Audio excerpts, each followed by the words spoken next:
I'm Myles Cameron in Tiburon, and I know a place where the past and the present come together on the shores of San Francisco Bay.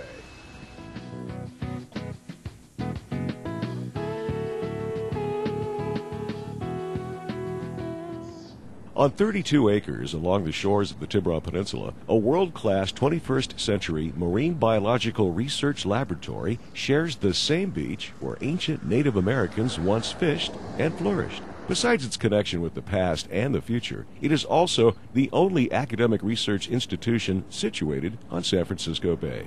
Much like its past Miwok inhabitants, handing down their history and knowledge to future generations, so too does the Romberg Tiburon Center. Well, I'd say mainly we are a resource for a lot of different community groups and for teachers, science teachers. We have a lot of really wonderful research that's going on here with graduate students and scientists. And our graduate students actually act as educators on many of our outreach programs. So we also work with a lot of local education organizations as a resource for them. We hold teacher workshops for our local teachers. We've also done some education programs through grant funding out on the bay. We've taken high school students out on the bay.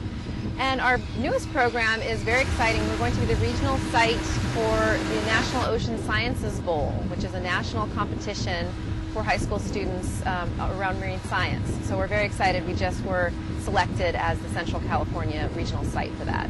We have a variety of levels. We have undergraduate researchers, which is a strong feature of our program here, involving undergraduates in actual hands-on mentored research, which is essential if they're going to go on to be scientists, that they go beyond the classroom to participate in research.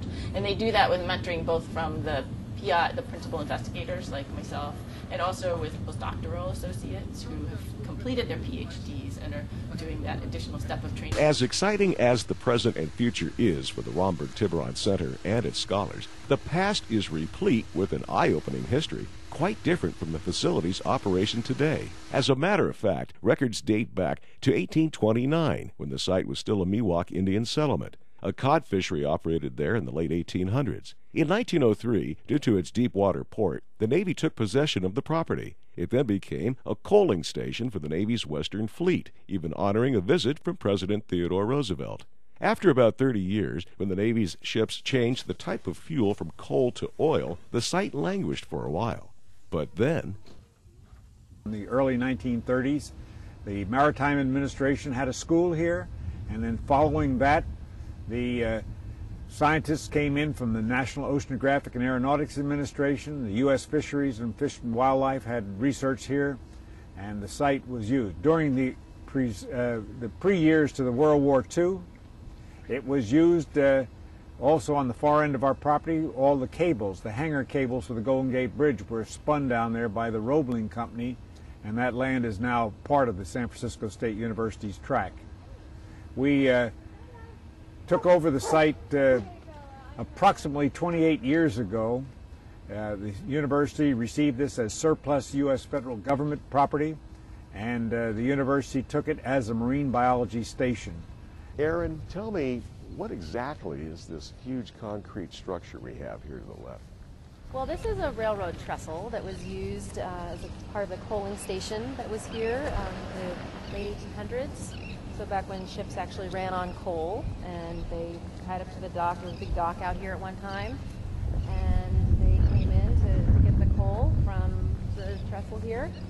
I'm not sure where the coal came from, but then in the early 1900s they stopped using coal for ships. And I think you tell me that there was a railroad track up on top of this place? Yes, there's a train track up at the top. Wow. Although the Romberg Center is well known in academic circles, many who live near or drive by its location find it somewhat of a mystery. That's why it provides a venue to the community once a year, where one may learn more about the mission of the campus. The public is invited. We generally, because there's so many experiments going here, we don't just have it open all the time. But in October, we have our main outreach event, Discovery Day, where usually over 1,000 people come to see what we're doing here.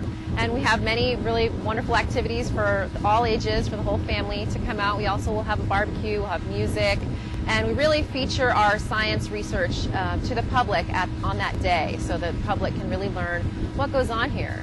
Many people ride by here, drive by here, on Paradise Drive. They have no idea what's down here, so that's one day people can really find out. The center's location here on the eastern edge of the Tiburon Peninsula is perfect for scientists and students to conduct their research, much of which focuses on the natural forces in San Francisco Bay and the surrounding wetlands. And much like the ancient native inhabitants who passed on their knowledge to future generations, the current residents continue that tradition. As a state university, we have an obligation to the whole community, and so we do educational outreach to the whole community. I like to say we're involved with K to Gray. So it's been a fishery, it's been a coaling station, it's been a submarine net manufacturing institution. And they also spun the cables for the Golden Gate Bridge here. And it did that, and now, in this day and age, it's a marine biology research center. Right. Reporting from the Tiburon Peninsula, I'm Myles Cameron for North Bay Report.